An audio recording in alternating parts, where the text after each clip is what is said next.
Hi, folks. Welcome to this week's Your Quality of Life Healthy Alternative.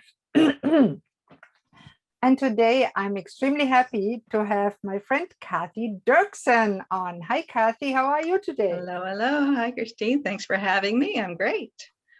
Cathy is not just a wealth and success coach, but she's also a 5-time Amazon #1 best-selling author and an international speaker. Women over 40 hire Cathy to reignite their life by creating confidence in their approach to wealth and success, and by discovering their inspiration and tenacity to redefine their brilliance and step into a life that excites them and brings them joy. Oh, who doesn't want it, Cathy? Good for you. Exactly. And wealth and success among women among the world. Everyone needs wealth and success, women, children, men. And we both are co-authors in this amazing book here. It's an Amazon, a multiple Amazon #1 bestseller, an international bestseller, Invincible Forevermore. And you can't see it, but on top it says invisible no more. Because all the women in there, including myself and yourself, at one point were invisible. Okay, Cathy, I'm so happy to have you here. Tell us why you used to be invisible and what changed for you. Yeah. In my story, in my chapter in that book, it's called Peekaboo, I Don't See You. Kind of a play on the child's game about hiding your face and peekaboo, peekaboo, and just realizing that had been how a lot of my life had gone, where I was literally slipping in and out of feeling invisible for many times in my life. When I was a child, moving into new environments where there's, quite often when you move into a new school, when you're a kid, there's always some bully who's looking for someone to pick on. And so you kind of become invisible there. But the main theme story that I was telling in the book was around when in my marriage, where I was in a verbal and emotional abuse type situation. And so belittled and diminished as far as what I wanted didn't matter anymore. So everything was about the kids and my husband. And it's in that whole process of living a life like that, I suddenly realized I had no idea what I liked to eat. I didn't know what kind of music I liked to listen to. I didn't know if someone said, hey, you got the weekend free, what do you want to do? And it was like, I had no idea. You really lost yourself. Exactly. And so that was when I started a big part of my personal evolution that I've been on for the last, I guess it's been over a decade now, that I've really been doing a lot of personal development and really focusing on the life that I'm living, and is this what I'm supposed to be doing? And back at that point when I was married and recognized, and again, when you're in those situations, you often are in kind of a blur of not recognizing the situation you're in. And it often takes something traumatic or shocking to give you that wake-up call. And so in our case, one of the things that really kind of shook me up was our family was in a car accident where we were T-boned by a motorbike. And needless to say, the poor fellow on the motorbike did not do well. And wow. So luckily my family, we were, besides very shaken up and some driver, did he end up passing away from the accident? Yes, so sorry, yes, right there at the scene. Oh wow. So yes, so it was quite, and obviously very sad for him. But as far as my family goes and the situation I was in, it really became a wake-up call of how short life is, and what are we doing right now? What is my life right now? And is this what I'm supposed to be doing? And that's when I really realized the situation I was in and thought, okay, I need to get myself out of this situation. I need to get my kids out of this situation. And that's when I really started digging more into understanding myself and understanding how I could strengthen myself and take on those challenges and just move forward. And so at that time, I actually ended up leaving the marriage, taking the kids with me. At the same time, I realized that my career was also in a very toxic situation. So complete career change. So I describe it like throwing my life up in the air and reinventing it as it came back down. Oh, that's a So nice analogy.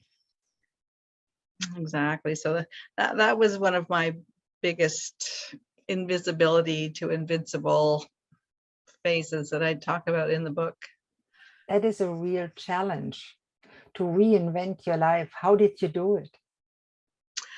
Well, and that's one of the things that I've now also focused my business on, is helping other women in similar situations to I have the tools that I use and how I went through those things. I've now been able to put into a system where I can help other women going through similar things. So for myself, a lot of it was around really recognizing what I needed to do next and just really focusing on it. So even though, as you can imagine, there was ups and downs and challenges, and there were times when I thought, what have I done? You know, how did I leave that comfortable reality, even though it was, you know, very stressful and abusive? But at the same time, when that's what you're used to, that's the comfort zone, Right. Do you right? want to So be comfortable or happy? That's yes, sometimes a choice. exactly. And Oh, wow. the earlier books that I've been involved in, I focused a lot more on that story of the first book I was involved in was actually focused on emotional intelligence Yeah. and applying strategies and tools of emotional intelligence to get through big challenges like that.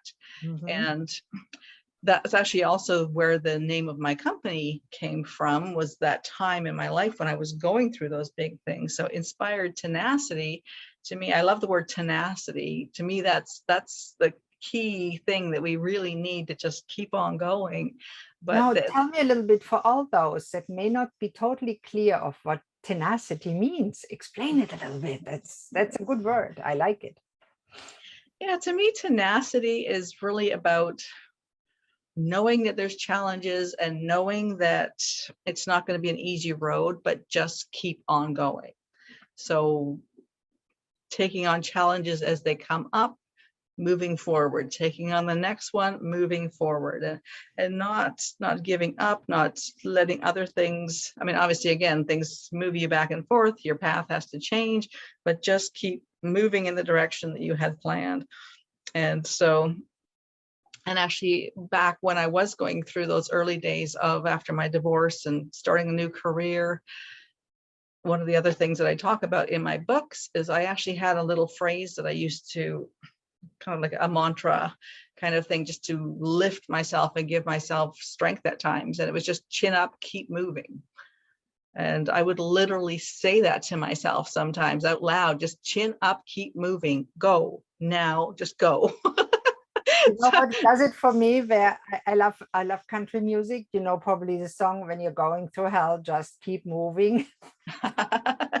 Same or idea. Dory, just keep swimming, just keep So how did you actually manage just to go on? How do you do that? Because many people are attempting and say, "Oh, I'm giving up. It's too much." I think for me, a big part of what gave me that support to keep moving forward was connecting with a community that I felt people heard me and understood what I was going through. Yeah. So, you know, just collecting friends, family, people around you. And that's one of the things I love about the online community as well, because you can connect so easily with people all over the world. And one of the things that I've really, and especially in the last while with everybody dealing with COVID and just trying to get through that, and so many people now online that weren't so much online before, is that you really can connect so quickly with people. But also it's really shown and reminded me that people all over the world are dealing with similar things. They're, you know, have the same needs, the same wants, that that inner human is the same all over the world. I totally believe that. I too speak with a lot of people all over the world. And I sometimes say everybody over 15 has a story. Yes. And Oh, those yes. stories are amazing, just like yours. And it is a true honor and pleasure to be able to connect to other people and listen to those stories and learn Mhm. from them and maybe even share them like you are allowing us to do. And that is Yes. such a privilege, really. Thank you for that, Kathy.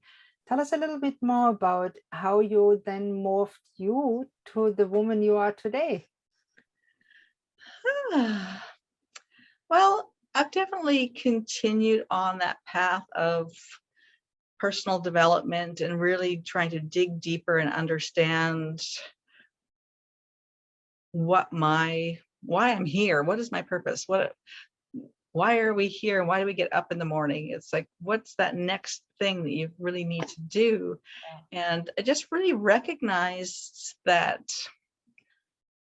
I'm a people person that needs to be helping other people lift themselves. And like you mentioned, the mission of my company is to create a cycle of wealth and success among women around the world.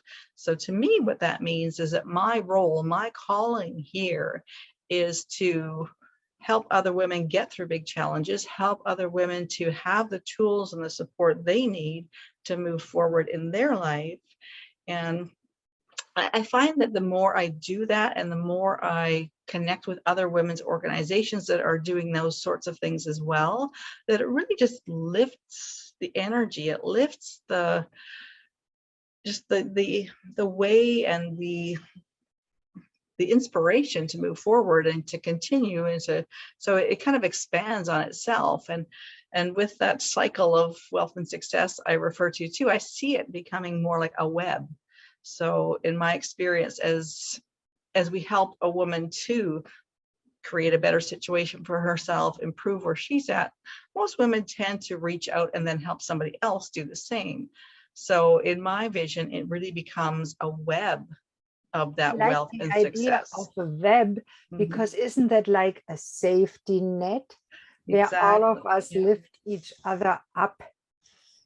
And I love that. It is a wonderful analogy, not a spider web that traps you, no, the Yeah. opposite, a safety web that all the women together are all people really, because women are just people like everybody else. Yeah.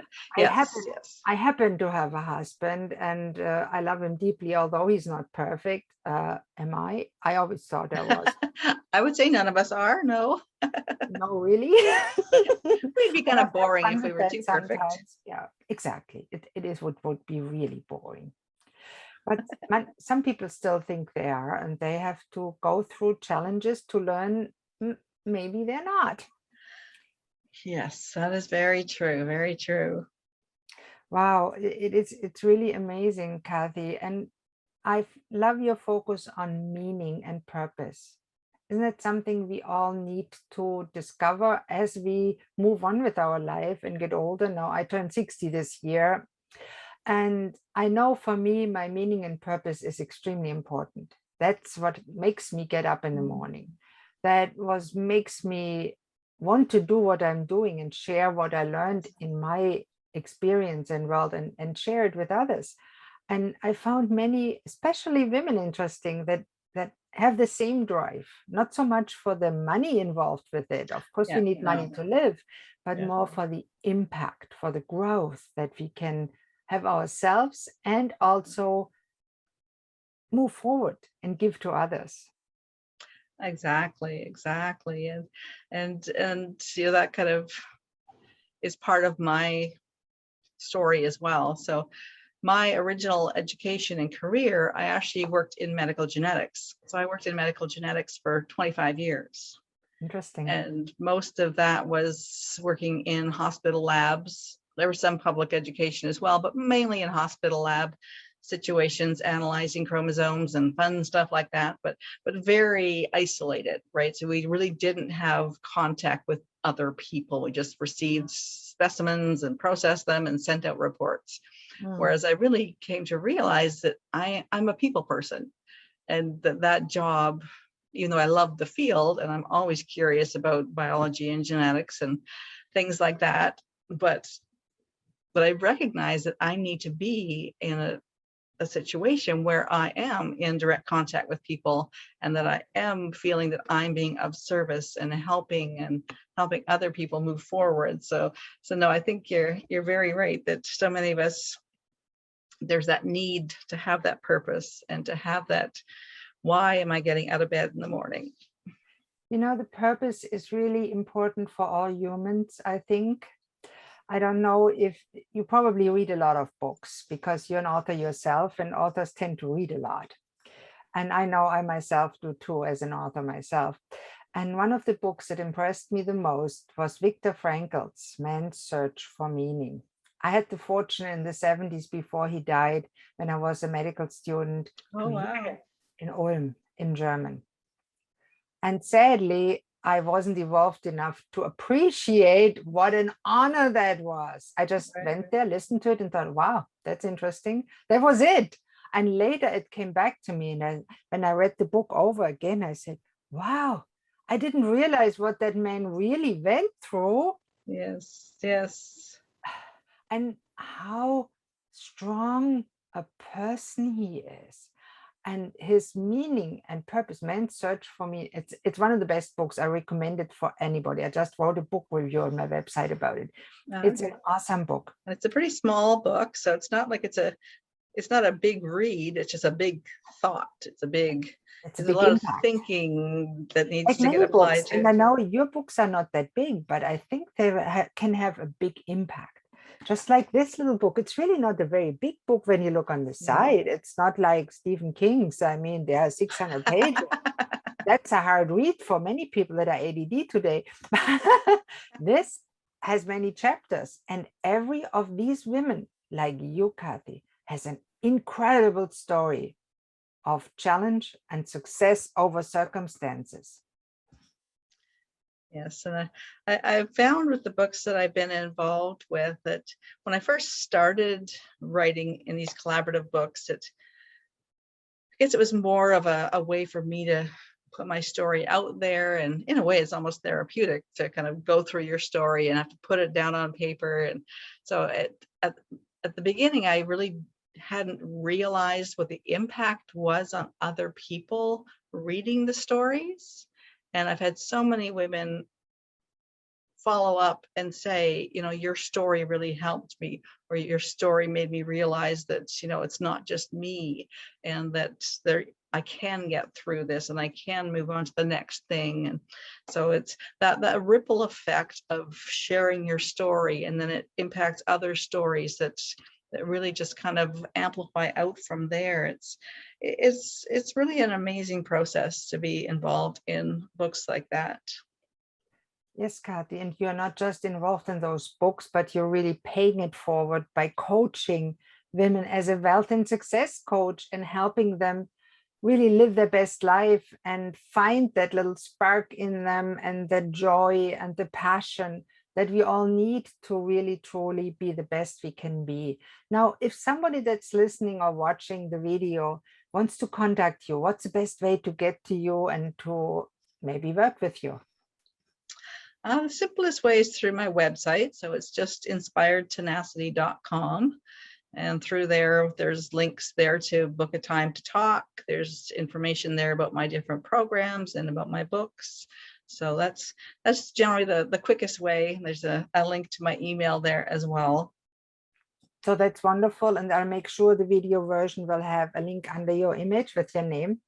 And so everybody can go to there. And underneath, of course, in the description, you can click on it and see Cathy and talk to her. And if you like what she has to say, hey, maybe you want to work with her or collaborate on a book, or have her write a story for your book, because I read her story. It's good. You want to get that book and check her story out. I put the link underneath too. All right, that's it for today. Thank you so much, Cathy, for being on the show, and I wish you all the best. Oh, thank you very much for having me. I always love sharing with the community.